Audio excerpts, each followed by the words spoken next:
Salem engineer வீட்டு திக்ர் மஸ்ஜித் சிஸ்தியா தரீகா சேலம்.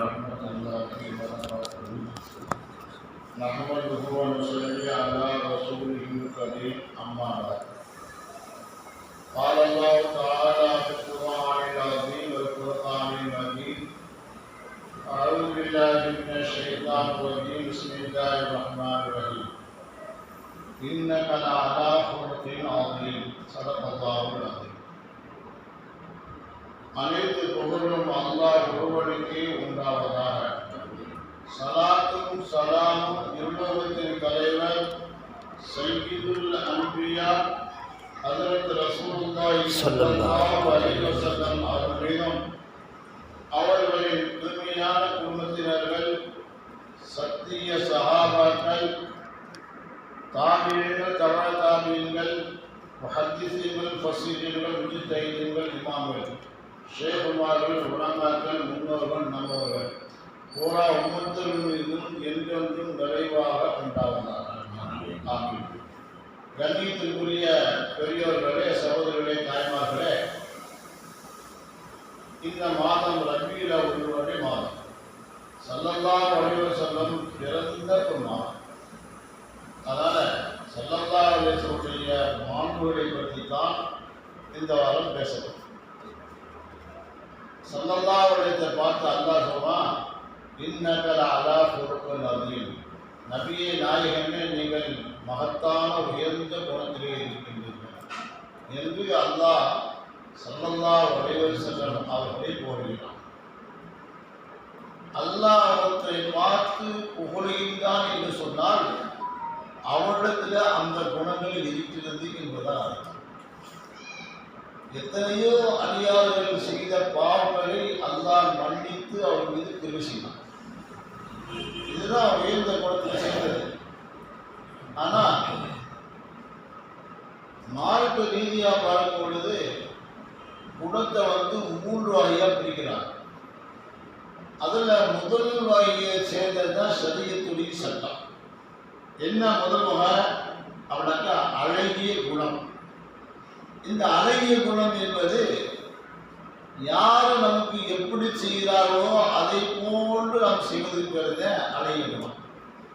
ஒருத்தர் நம்மளை அடித்தானாக்க திருப்பி அவரை அடிக்கிறது, அல்லது அவர் நமக்கு உபகாரம்னாக்க திருப்பி அவருக்கு அவருக்கு உபகாரம் அடிக்கிறது. இது ஷரியத்துடைய சட்டம். இந்த ஷரியத்துடைய சட்டத்துக்கு வர்றதுக்கு நம்மளதுல என்ன குணங்கள் இருக்குதா அப்படின்னு பார்க்கணும். முதல்ல அவசியம் இந்த குணத்துல இருந்து பாஸ் ஆகிட்டாக்க, இந்த ஷரியத்துக்கு பாஸ் ஆகிட்டாக்க அது தரீக்கத்துக்கு போகும். தரீக்கத்துடைய அமைப்பு என்னன்னு சொன்னா, ஒருவர் நமக்கு தவறு செய்து விட்டா, தீங்கு விளைத்து விட்டா அவரை மன்னிக்கிறது, திருப்பி அதே ஒரு தீங்கு செய்வதல்ல, மன்னிக்கிறது. இது தரீக்காவில் இரண்டாவது முதல் வகை. இந்த நிலை வருவதுங்கிறது சாதாரண செய்வதில்லை. இந்த குணத்துக்கு பேர் சொல்றாங்க சங்கையான குணம் சொல்றாங்க. அழகிய குணத்துங்கிறது ஷரியத்தை சேர்ந்தது. சங்கையான குணங்கிறது நமக்கு ஒருத்தர் தீங்கு செய்துவிட்டால் அதை மன்னித்து விடுவது. இது 2வது ரகம் சேர்ந்தது. இந்த ரகத்துக்கு வர்றதுங்கிறதே பெரிய விஷயம்தான். ஆனால் இதுக்கு மேல ஒரு குணம் இருக்குது. நமக்கு யாராவது ஒருத்தர் தீங்கு செஞ்சா அதை மன்னிக்கிறது மட்டுமல்ல, அவருக்கு உபகாரம் செய்யணும். இந்த உபகாரம் செய்வத உயர்ந்த குணம். இந்த குணம் அல்லாஹ்விடத்துல இருக்குது. அல்லாஹ் ஒரு அடியான் வாழ்க்கை பூரா பாவம் செய்யலாம், கடைசி நேரத்தில் யாரெல்லாம் நான் தப்பான செஞ்சுட்டேன், என்னை மன்னிச்சாரெல்லாம் மன்னிச்சு சொல்லுறதுனா சொல்லுறது சொல்லுவான். இது அல்லாஹ்வுடைய குணம். அதனால ஹதீஸ் புத்தகத்தில் கூறப்பட்டிருக்கிறது, அல்லாஹ்வுடைய குணத்தை கொண்டு உங்களுடைய குணத்தை ஆக்கிக் கொள்ளுங்கள் அப்படின்னு நமக்கு சொல்லப்பட்டிருக்கிறது. இது உயர்ந்த குணம். இந்த குணம் பெருமா இந்த ஒரு சொல்லப்பட்டிருக்கிறது. இன்னக லஅலா குலுகின் அதீம். நபியே நாயகமே, நீங்கள் மகத்தான உயர்ந்த குணத்தில் இருக்கிறீர்கள். இதுக்கு எத்தனையோ சான்றுகள், எத்தனையோ உதாரணம் சொல்லலாம். அந்நிய ஒருவன் கழித்திட்ட பணத்தை யா ரசூலல்லாஹ் உங்கள் அழகிய கரங்களால் கழிவிட செய்தி எப்படி சொல்லணும். அவன் வீட்டுக்கு வந்தா வீட்டில் தங்கினா வேணுமெண்டே நினைஞ்சான் நச்சுசாக்கினான் வீட்டை நச்சுசாக்கிட்டு ஓடி போயிட்டான் வேற போயிட்டான். ஆனால் அவன் என்ன செஞ்சான் போகும்போது தன்னுடைய தொழிலிருந்த வாழ வச்சு போயிட்டான். சல்லல்லாஹு இது பார்த்தாங்க அவருக்கு ஏதோ அதற்கு மத்திய உணவுக்கு செயலவர்கள் இருந்து தாங்களாக அதை நடிச்சு கையால் தருவாங்க. நம்ம முடியுமா நம்ம செய்வோமா பொறுப்பு வந்துடும் எஜோக்கு போய் அவங்க சொந்து போயிட்டாங்க அவனை சும்மா விடக்கூடாது இல்லை தேவை ஆள் கூட அடிக்கலாம் அப்படித்தான் நம்ம சொல்லுவோம். ஆனால் சரதாசன் அதுலேயே பார்த்தோம்னா அவங்க குணம் என்னன்னாக்க ஏதோ ஒரு சாப்பிட்டு சேதப்படுத்தியது அங்கேயே அப்படின்னு கல்வி விட்டு பார்த்தோம்னா அப்படி திருப்பி வந்தான். அவன் வந்து எது வந்தான் எதுவும் சொல்லுவாங்க பயந்து வந்தான். அவன் வாழ்க்கை என்ன வந்து ஏப்பா அப்படின்னு அவங்க அன்பாக பேசி அடக்கணும். இதுதான் உயர்ந்த குணம். இந்த மாதிரி நிறைய குணங்களை சொல்ல நடக்குது. இந்த பண்ணித்த பெருமானே சொல்லுவான். இந்த ஏன் இந்த எவ்வளோ பெரிய தப்பிச்சுனா தெரியுமா? இந்த இருந்தாலும் அது அவனுடைய சச்சா ஹம்சா அவனுடைய ஈரக்குடைய எடுத்து கிழிச்சு எடுத்து தன் வாயால் கடிச்சு நொண்டி துப்புனாத்தான் எனக்கு மனசு ஆகும் அப்படின்னு சபைப்பட்டாங்க. நான் என்ன தெரியுமா சொன்னாங்க. அதே மாதிரி தன்னுடைய அடிமையை வளர்த்தாங்க. ராஷியை எதிர்பார்த்தாங்க அப்படி சொல்லுவாங்க ஹம்சாவை எப்படியாவது நீ கொன்றணும் அப்படின்னு அவனை வளர்த்துக்காண்டி எல்லாம் போட்டு வளர்த்தாங்க. அவனை பெரிய வீரனை வளர்க்கப்பட்டு உஹது யுத்தத்தில் ஹம்சா ரலியல்லாஹு கொலை செய்து அவனை வயிற்றை பிடிச்சு அந்த கடலை எடுத்து கொண்டு கொடுத்தான். இந்தாங்க அந்த அவன் சொல்லுதான் இந்தாவை மன்னித்த எம்பெருமானை யாரும் சொல்றாங்க. அவ்வளவு பெரிய பொறுமை ரசூலுல்லாஹ் மேல அதிகமான பாசம் உள்ளவங்க ஹம்சா ரலியல்லாஹு தன்னுடைய சச்சா அவங்களையே ரசூலுல்லாஹ் என்ன சொன்னாங்க, யார் என்னுடைய சச்சாவை கொலை செஞ்சாரோ யார் இருந்தாரோ அவனை கொலை செஞ்சு எங்க பார்த்தாலும் 7 பேர் கொலை செஞ்சுருவாங்க சொன்னாங்க. அதில் இந்த ஒன்று பெண் இந்த என்ன பண்ணிருந்தாங்க மாறுவேடத்தில் கொண்டு ரசூலுல்லாஹ்ட்ட இஸ்லாமிய மனுஷன் சொன்னாங்க. இதே உயர்ந்த குணம் நமக்கு வருமான குணம். அந்த அபூபக்கர் ரலியல்லாஹு அவங்க ரசூலுல்லாஹ் சஹாபாக்கள் எப்படி பண்படுத்தினாங்க என்பதற்கு நிறைய உதாரணங்கள் இருக்குது. அபூபக்கர் இருந்தாங்க ஒரு தன்னுடைய சொந்த சச்சா மகன் மிஸ்தாஹ் ரலியல்லாஹு அவளுக்கு மாதம் செலவு கற்பித்தாங்க. கஷ்டப்படுற பாவம். ஆனால் தன்னுடைய மகள் ஆயிஷா ரலியல்லாஹு எடுத்துக்கிட்ட போது அவரும் சேர்ந்து குருவாக பரப்பினாரு. ஆயிஷா தப்பிச்சிட்டாங்க. கோவம் வந்துச்சு. உங்களுக்கு கோவம் நினைச்சாங்க அவருக்கு இனிமேல் இதையும் செய்ய மாட்டேன். ஏன் எனக்கு நான் கொடுத்த மாதிரியே வாழ்க்கூடிய ஒருவர் என்னுடைய மகன் மீது இட்டுக்கட்டு காணாதா அப்படின்ட்டு இனிமேல் எதுவுமே செய்ய மாட்டேன். பலா ஏத்தனி உளியில் போந்து விட்டுப்படான்னு சொல்லுவான். அவர் கொடுக்காதீங்க அப்படின்ட்டு இவராக ஒரு சவுண்ட் எடுத்துக்காரு. என்ன எல்லாம் ஆயத்தறிவிங்கன்னா செய்யாது உடனே ஒன்று தாங்க முதல்ல குடும்பம் 2 மணி கொடுத்தாங்க. இதுதான் குடம். அவ்வளவு தப்பு செய்யலாம் மன்னிச்சு அவருக்கு உபகாரம் செய்யறது மன்னிக்கிறது மட்டும் பார்த்தாலே உபகாரம் செய்வதே இது உயர்ந்த குணம். இந்த குணம் சொல்லப்பட்டுச்சு. அந்த குணம் நம்மளுக்கு வந்தால் தான் ஆன்மீகத்தில் அதாவது முதல் குணம் சரீரத்து, 2வது குணம் தரிக்கத்து, 3வது குணம் ஹக்கிக்கத்து. இந்த குணம் நம்மகிட்ட வந்தாக்க மாறிபத்து தானாக வந்துடும். வந்துடும். அந்த நிலை வர்றதுல கஷ்டப்பட்டு தான் யாரையும் கேவலம் அடையக்கூடாது, யாரையும் இடியோ பார்க்கக்கூடாது. நம்ம படைப்பு தானே, நம்ம கூட வந்ததான் இவருக்கு என்ன தெரியும், ஐயோக்கு பெயர் உண்மை தேவைப்படுது அப்படின்னு நினச்சிடக்கூடாதுங்க. வார்த்தை மக்காருக்கலாம், வாழ்க்கையில் மக்காருக்கலாம், எதுவும் செலவு செய்யாமல் இருக்கலாம், எதுவும் கொடுக்காமல் இருக்கலாம், அப்புறம் நீ உதவி செய்வதாக இருக்கலாம். இருந்தாலும் கூட அவர்களை லேசாக நீ மதிப்பிட்டாத. அவர் அந்த இடத்துல உயர்ந்தவமாக இருக்கலாம், அந்த இடத்துல அவர் உயர்ந்தவா இருக்கலாம். ஆனால் நீ சொல்ற யாரையும் லேசா நீ இடம் போட்ட அப்படின்னு சொன்னாக்க அது நன்மை தப்பு தான். யாரையும் மனிதன் தான் எல்லாமே. ஆமாம். ஆனால் இயற்கை நமக்கு தபியத்தில் என்னக்குது, மன்னிக்கக்கூடிய தன்மை வந்து ரொம்ப கஷ்டம். ஆனால் அந்த நிலை வந்துட்டாக்க ஆன்மீகத்தில் உயிர்நிலைக்கு வந்துட்டு வருமா, வரணும். அந்த தான் இல்லைன்னா ஒன்றுமே இல்லை. நம்ம கூடவே சகோதரங்கிறாரு உடனே கோவம் பற்று வருது. இல்லை மனுஷனா நீ வேலை அப்படி செஞ்சா நான் சண்டைக்கு போகிறோம், அடிக்க போகிறோம். சரி அடிச்சல் அடிக்க போகுது, ஒன்றும் கிடைக்க போகிறது இல்லை. மனுஷங்க அல்லாவுடைய தீர்வு. அதான் அல்லாஹ் வந்து என்னுடைய அடியான் செஞ்ச தப்புகளை மன்னிக்கிறானே யார் ஏற்கனவே ஆடுகிறேன். அல்லாவுடைய உள்ளது வந்து மன்னிக்கக்கூடிய தன்மை அல்லாவுடையது. அல்லாஹ் மன்னிக்கிறான். அல்லான்னு சொல்றேன், அந்த ஆசீர்வதிக்கிறான். என்னுடைய கிருபை என்னுடைய கோபத்தை வகித்து விட்டது. அல்லாஹ் ஆசீர்வதிக்கிறான். என்னுடைய ரஹமத்தை என்னுடைய வறுமையத்தை வகித்து விட்டது. இதுக்கு எவ்வளவுதான் போனாலே அடியான அன்பா கேட்டா பிடிக்கணும். ரெண்டு அடியான அல்லா என்ன செய்வோம்னா சொல்றதுக்கு நபருக்கு விளையாடுவான். விளையாடுற உடனே அந்த சரி திருப்பி நடந்துவோம் அப்படிமா ஒருத்தர் வேகமாக அப்படி குருண்டு உள்ள விழுந்துருவான். இதில் நாத்தோடு விழுந்துருவான். அவன் அல்லா கேட்பேன், ஏன் நாத்தோடு விழுந்து போய் எனக்கு அல்லா உலகத்துலேருந்து ஒரு பிரச்சனை கேட்குறேன், இங்கேயாவது கேட்குறானே அப்படின்னு விழுந்துட்டேன். அவன் அல்லா பார்க்குறேன், இந்த அடியான் பாரு இங்கேயாவது என் பேச்சு கேட்குறாங்க இல்லையா, அதனால் வந்து அவன் சொல் நரகத்தை வந்து அவன் சொல்லு பூங்க பார்த்துக்கிட்டு அப்படின்ட்டு சலாமத்தம் ஆகிடும். இன்னும் தெரியுவேன் திருப்பி பார்த்துட்டே போவான். ஏன்னா ஏன் பண்ணி திருப்பி பார்த்துட்டே போகிற இல்லை அல்லா நரகத்திலிருந்து வெளியாகிட்ட திருப்பி உள்ள கோபல் மாட்டேன்னு தெரியல நம்பி இருந்தது. உன்னுடைய நண்பர்கள் தீ வைக்கிறேன் அப்படியா போ சொல்லுங்க அப்படின்னு நான் கேட்கிறேன். இது அல்லாவுடைய திருப்பி, அல்லாவுடைய ரஹமத்து, அல்லாவுடைய அல்லாத எவ்வளவு கோபமாக இருந்தாலும் சரி அந்த கோபத்தை அவனுடைய ரஹமத்து நினைச்சிடும். இந்த மாதிரி நம்மகிட்ட வரணும். வந்தால்தான் நம்ம மனிதனாக வாழ முடியும். எல்லாரும் நம்ம தான் போற்றுவாங்க, புகழ்வாங்க.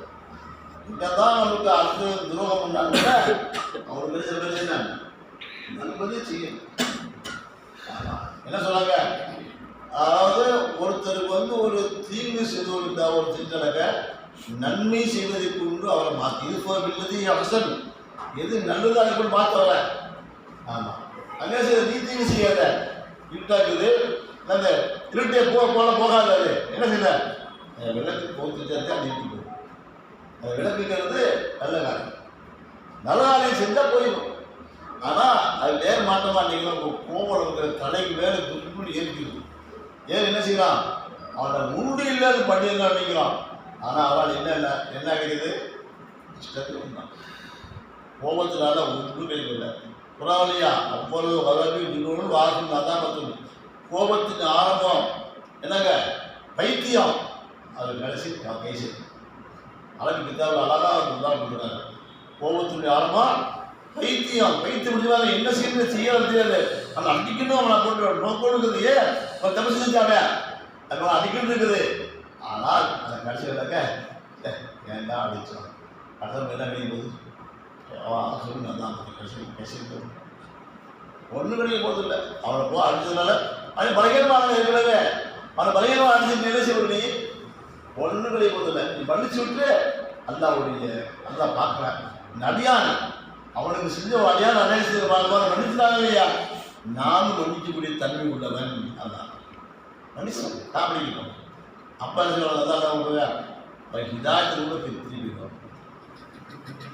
நம்பிடுவா நம்மளும் திரும்பிடுவான், இல்லைன்னா திரும்ப மாட்டான்.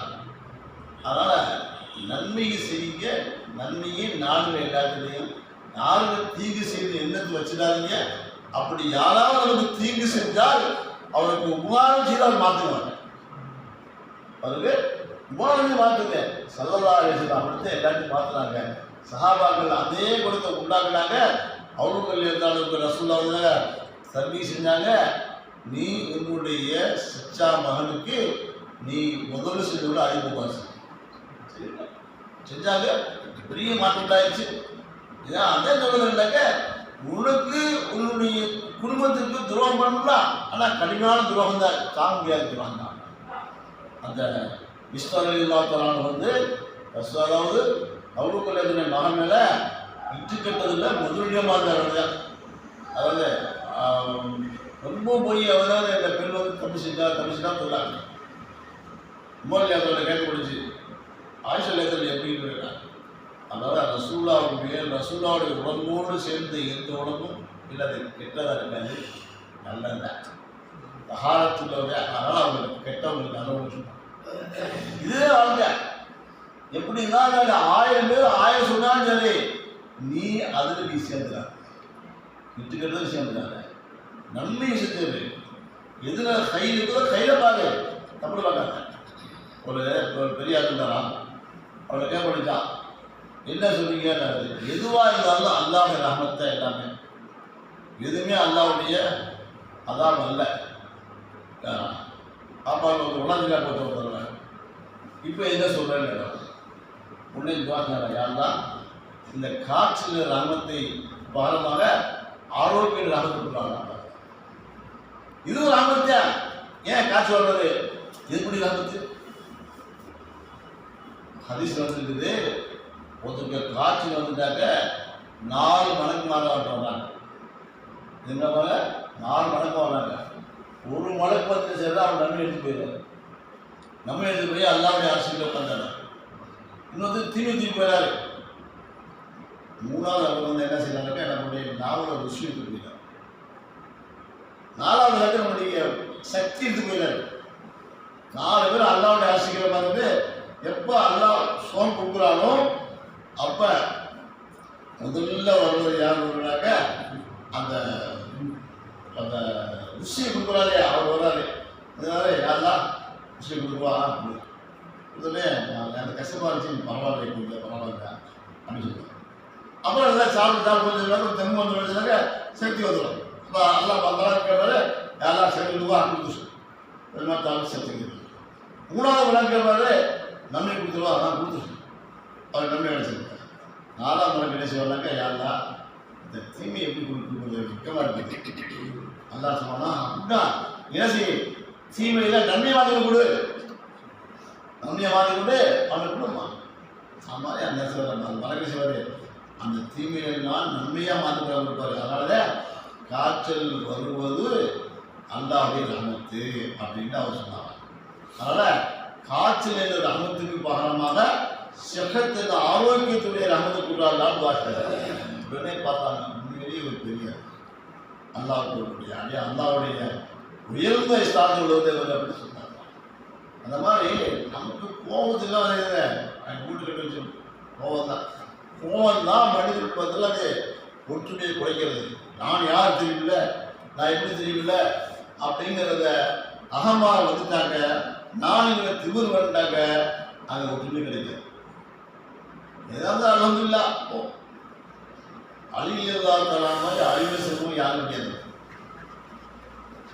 ஆனால் அவனுக்காங்க அவர்களுடைய சிலாபத்தை குறித்தபடி, ஆனால் எல்லா சிலர்களுடைய மக்களுடைய சில அபிப்பிராயம் என்னன்னாக்க ரசூலுல்லாஹ்வுக்கு பின்னாடி அழியில்லா தராதே அந்த பதவி வரணும் அப்படின்ட்டு சில பேருக்கு இருந்தாங்க. ஆனால் அழியாத சொன்னாங்க அவங்களுக்கு முந்தி நான் கிடையாது. அப்புறம் உமர் வந்தாங்க, உமர்ல சொன்னாங்க உமருக்கு முன்னே கிடையாது. உமர்ல முதல்ல யாரு வெயிட் வாங்கி தான் வாங்கினாங்க. இப்போ வாங்கினா வாங்கிட்டாங்க. 3வது வந்தாங்க உஸ்மான் லேத்த வந்தாங்க. அப்பயே கொஞ்சம் தயங்கினாங்க, யாரு அழியத்துறாங்க, நான் வரணும் போகிறேன். காரணம் என்னாங்க, உமர்ல நினைச்சாங்க தனக்கு பின்னாடி கிலாபத்துக்கு ஆலோசனை மசூரா கொடுத்தாங்க. ஆனால் ரசூலுல்லாஹ் வந்து எனக்கு பின்னாடி அவங்க சொல்லிட்டாங்க, அவங்க தனக்கு பின்னாடி உமர்ல தான் சொல்லிட்டாங்க. ஆனால் உமர்ல நினைச்சிட்டாங்க, எனக்கு பின்னாடி நான் யாரையும் தண்ணி போட்டு நியமிக்காது, 6 பேரை கொண்டு குழுவை நியமிக்கிறேன், இந்த 6 பேர் மசூரா பண்ணி என்ன செய்யறாங்களோ அதான். அதில் முதல்ல அலிலத்தில் 1, இன்னும் உஸ்மான் லேத்தில் 2, அப்புறம் வந்து தல்ஹா ரலியல்லாஹு 3, அப்புறம் வந்து அப்துல் ரஹ்மான் அவுஃப் ரலியல்லாஹு 4, இன்னும் 2 பேர். எல்லாரும் வாபஸ் ஆகிட்டாங்க. ஒருத்தர் வந்து அலிக்கு சார்பாக அவருக்கு என் சார்பாக அலி போகுது, ஒருத்தர் உஸ்மான் சார்பாக இன்னொருத்தர் பார்க்க வச்சுட்டாங்க. இதில் அவங்க அப்துல் ரஹ்மான் அவர்கள் ஒருத்தர் அப்துல் ரஹ்மான் அவர்கள் பார்த்தாங்க, இது நான் நடுவராக இருக்கிறேன், 2 இடத்துல யாரும் மிஷினாக வந்தேன். சரிட்டாங்க. ஒரு நைட் கூட தூண்டாங்க, உடனே எவ்வளோ கேட்டாங்க, என்ன செய்ய தெரியல காலையில் சொன்னாங்க, உஸ்மான் தான் செய்ய கழிப்பாக இருப்பாங்க. இது அலிலத்தருக்கு கொஞ்சம் வருத்தம் தான் இருந்தாலும் தாங்க அதை தஹம்முல் செய்து ஏறிட்டாங்க. அஃப்வாலியத்தால் வந்து ரசூலுல்லாஹ்வுடைய வாரிசு 3வது. 4வது தான் வரணும்னு ஏன் சொல்கிறாங்க? எவ்வளோ பெரிய அறிவாளியாக இருந்தாலும் பிறருக்கு முன்னால் தலையை சாய்ச்சிடறாங்க. அது அன்றைக்கி நடந்தது. இன்றைக்கி என்ன சொன்னீங்க? அப்படி இல்லை. ஒருத்தருக்கு காசு கொடுத்து பணத்தை கொடுத்து 1 லட்ச ரூபா, ஒரு 10 ரூபா, 1 கோடி நோட்டு தான் போதும் அவங்களுக்கு காப்பீட்டு காணும். இந்த மாதிரி தான் நிறையா உண்டாகி முஸ்லீம்களில் பல பிரிவு உண்டாகி வச்சுக்காங்க. அதுக்கு காரணம் இல்லை, பணம் தான். பணத்தெல்லாம் பதவி பணம் அவங்க பதில் வேணாம் எல்லாம் இதுக்கு நம்ம அடிமையாகிட்டாங்க போச்சு. அது அலிகல்லாத்தாலும் மாவட்டத்தாளுக்கும் என்னது கடுமையான சண்டை வந்துச்சு. இவங்களும் ஹக்கில் இருக்காங்க, அவங்களும் ஹக்கில் இருக்காங்க. ஆனால் மாட்டான் ஒருத்தர் என்ன செஞ்சா மாவட்டத்தாளுக்கு போனதே தபால் எழுதுறான், மாவியா உனக்கு கடுமையான உறுதியாக இருக்கிறது அலி, அதனால் நீ ஏன் கூட சேர்ந்துக்க, உனக்கு பதிவாயிட்டு அவன் உண்டுதல் பண்ணிடுவோம் அப்படின்னு அவன் தபால் எழுதுறான். அதுக்கு இவங்க வாழ் எழுதுனாக்க, டேய் நாய் என்னடா சொல்ற நீ, எங்களுக்குள்ள 1008 இருக்கலாம், ஒரு கால் நீ வந்திருந்தாக்க நான் அலியுடைய அடிமையாக இருந்தோம் சண்டை ஓடினான் அப்படின்னு சொன்னான். எவ்வளோ பெரிய உயர்ந்த உணர்வு. அந்த மாதிரிலாம் நம்மளுக்கு கிடையாது. பதவி ஆசை தான் நம்மளுக்கு இருக்குது. பல ஆசை, பதவி ஆசை, 2 பெண் ஆசை, 3 ஆசையை நம்ம போட்டு வாட்டி இணைச்சிருந்தாக்க தகவச்சு. முகலாய பேராசிரியர்கள் வந்து போனது காரணம் என்ன? ஒன்று பெண்ணாசை காத்துட்டேன். அதனால் நம்ம என்ன செஞ்சாக்க விட்டு கொடுக்கும் மனப்பான்மை முதல்ல வரணும். அல்லாவுடைய அகலாக நமக்கு வரணும். தரிகத்தாலே ஆன்மீகத்தில் உயிரடி வரணும்னாங்க. சிலர் செய்து நமக்கு செஞ்ச துரோகத்தை பண்ணிக்கிட்டு அவங்க முகாஜி. ஆனால் அந்த குணம் வர்றதுங்கிறது சாதாரண விஷயம் இல்லை. ரொம்ப கல்வி தாழணும். ஷேகுடைய மண்ணிட்டு அவருடைய தர்மீத ஆளாக்கள் கிடைக்கும். அவங்க கூடவே போயிட்டே இருந்துக்கணும். அந்த காலத்தில் அப்படி இருந்தாங்க. சாபாக்கள் இருந்தாங்க, ஷேகுமார்கள் இருந்தாங்க, ஷேகுகள் இருந்தாங்க. அதிரத்து அப்துல்லா செலுத்துறாங்க. பின்னாடி 12,000 முதுகு போயிடலாம், பின்னாடி போனாங்களாம். அவர் நாட்டுக்கு போனாங்களாம். தர்மீதாவில் வந்துட்டியா எல்லாம் இல்லை. புது மக்தர் அப்துல்லாவுடைய அந்த மக்பராவில் நிறைய பேர் உட்காந்து போகலாம். அப்படியே தவச்சு பார்த்து உட்காந்துப்பாங்களாம். எப்படா நமக்கு அந்த ஆன்மீகத்தை இருப்பாங்க அப்படிலாம் இருந்தாங்க. நம்மளாம் என்ன செய்யலாம்? அவன்கிட்ட ஒன்றும் கிடையாது. நம்மளுக்கு வந்து எந்த ஒரு முயற்சி கிடையாது. என்னைக்காவது ஒரு நாளைக்கு வந்து அந்த சபையில் உட்காந்தாக்க அது ஒரு பறக்கத்தை இல்லை சொல்லலை. ஆனால் முன்னேற்றம் கிடைப்பது கஷ்டம். அப்போது ஒரு சந்தோஷம் இருக்கும். ஆமாம், எல்லாம் அமல் செஞ்சா அல்ஹம்துலில்லாஹ்.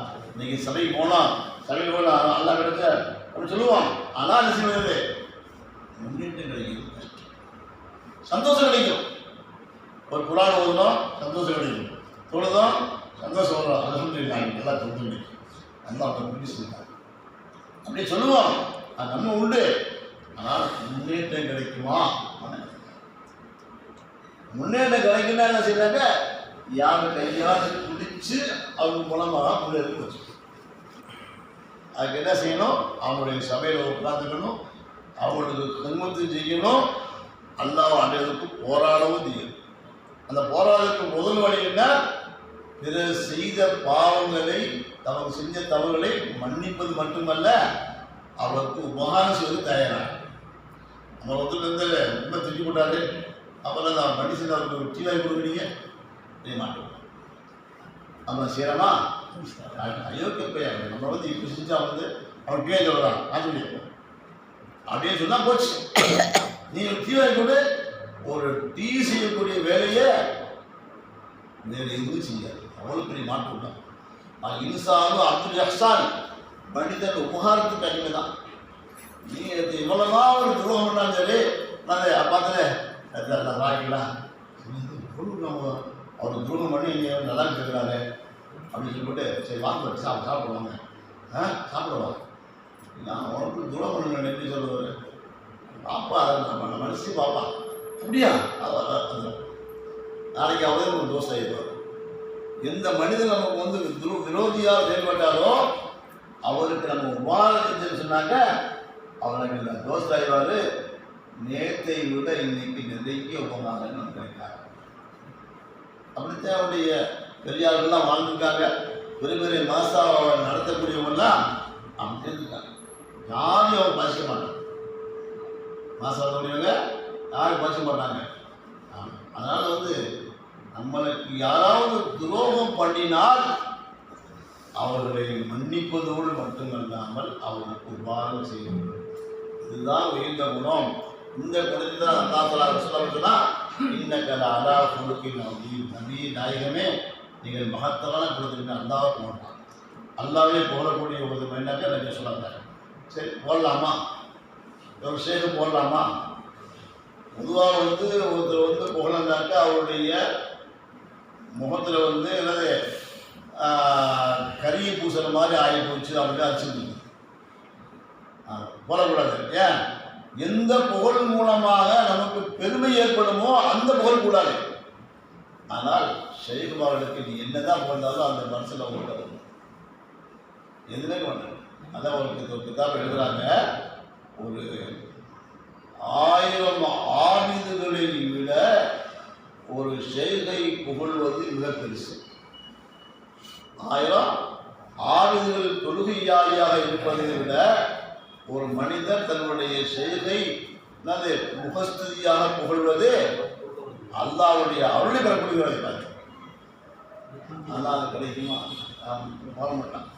என்ன அந்த அருமையான அந்த நல்ல வேலை எல்லாம் சந்தோஷம். எனக்கு உங்க மாதிரி ஒருத்தர் வேணும் அப்படிங்கிற புகழக்கூடிய பழக்கம் நம்மகிட்ட வந்துச்சுனாக்க ஆமாம் அவர் என்ன பாரு பரவாயில்ல, நம்முடைய கூட இருக்கிறவங்க வந்து நல்லா இருக்காங்க, நல்லா அதை அனுப்பிச்சிடாங்க அப்படின்னு அவங்க அந்த ஷேக் வார்த்தை முடிவுக்கு துவாசிங்கனாக்க அது மாட்டேன். இது மாட்டோடங்க கொஞ்சம் நான் ஒரு இடத்துக்கு கூட நான் அப்படிலாம் வேலை செய்வேன், நான் அப்படி செய்வேன் அப்படின்னு நானா என்னை நினச்சிட்டாக்க என்னை மாதிரி மோசமாக இருக்கு. அதனால் ரியாங்கிறது கூடுமா கூடாதாண்டாக்க யாருடைய முகத்தில் வந்து சொல்றதுனால பெருமை ஏற்படுமோ அது கூடாது. ஏன் பெருமை அல்லக்கூடியது அதில் வராது. அதில் கொய்யலாம் இதாகிற அல்ல பெருமையினுடைய மேலங்கிங்கிற அல்ல வந்து ஆமாம் அதை யார் எடுத்தாலும் விட மாட்டேங்கிறாங்க. அப்படி கூட்டுவோம் வந்தக்கப்புற தவால உள்ள யார் பெருமையாலும் அவர் கீழே போட்டு வரலாம். அதான் அதனால் என்னதான் சொன்னாலும் சரி அந்த ஷேகுமார்கள் வந்து எதையுமே நினைக்காம தன்னுடைய முடிதலுக்கு நன்மை மட்டும் நாடக்கூடியவர்களாக இருக்கக்கூடியவந்தாக்க பெருமை அடிக்காமல் இருந்தால் யார்தான் அப்துரமான் ஆஃபரில் இருந்தாலும் மிக்க புருஷன். ஒரு நாளைக்கு 300 பேர் அவருடைய வீட்டில் சாப்பிடுவாங்க. இதுவரை 300 பேர் சாப்பிட்டாலும் அல்லாஹ் பண்ணுறது யார்தான்? இது என்னுடைய கையில் இல்லை, நீ கொடுத்ததுன்னு செய்யல, நான் என்ன மனுஷர் அல்லா அப்படின்ட்டு அல்லாஹ் வந்து ஆட்சி இல்லாமல் ஏற்படுத்துவாங்க. அதுதான் உண்மையான தன்மை. நான் 3 பேர் சாப்பிட எனக்கு எனக்கு வரலாம் அப்படின்னா அப்படி ஆச்சு அப்படின்னாக்க இது பெருமை. அந்த மாதிரி அந்த சகாபாக்கள்லாம் தன்னுடைய வாழ்க்கையை நடத்துகிறாங்க. பெருமை அடிக்கலை யாருமே. தவாதுவாக இருந்தாங்க, பொறுமையாக இருந்தாங்க. அல்லாஹ் கொடுத்தா மக்கள் அல்லாஹ் சுப்ஹானஹு வ தஆலா நம்ம அனைவரையும் குளிச்சு வராங்க. அவருடைய அகலாகை கொண்டு நம்மளுக்கு குலத்தை குறிப்போடு தோக்கி செய்வாங்க. இன்ஷா அல்லாஹ் மஜ்லிஸ் ஆரம்பமாகிறது.